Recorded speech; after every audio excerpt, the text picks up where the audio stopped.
wanted to a little video on my process of going from DAW to dawless, which in my case is FL Studio, to using circuit tracks as my controller. I've also got a Sonic Lab texture, Sonicware Texture Lab, Behringer TD3, TB303 knockoff, and a Korg Sample 2, which I mostly use for drum machines. I also have a mixer that I use for bass, drums, Texture Lab, circuit tracks. It has an aux send that goes into this mod dwarf that I use mostly for a really ridiculously long delay and reverb chain that I use to sort of take from the Texture Lab to really fill it out and make it more funky and cool. You can also play with that. In addition, the mod dwarf is really cool because you can run soft synths in it. So I actually do have it hooked up via MIDI that I can control it as a secondary MIDI device if I need it, but in this particular instance I don't.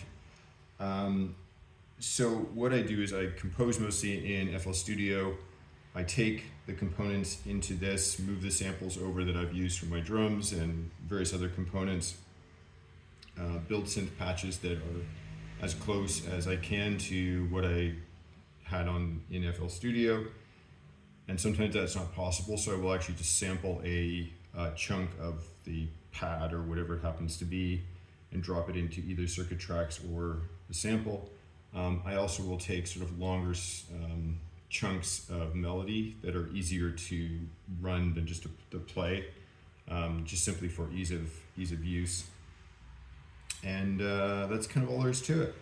So what I'm gonna do is kick off the song. It's basically 3 scenes within circuit tracks. It's sort of an intro, there's a riser, and then the main body of the track is here. And I'll just run through a few of the bars. One thing that I'll sort of do as we go is I sort of bring up and down the filter. There's a low pass filter on the Texture Lab that I use to make it come into the mix or out of the mix based on whether the sample melody is playing or not. Anyway, you'll get a picture for it. So here we go.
Hope you enjoyed the video.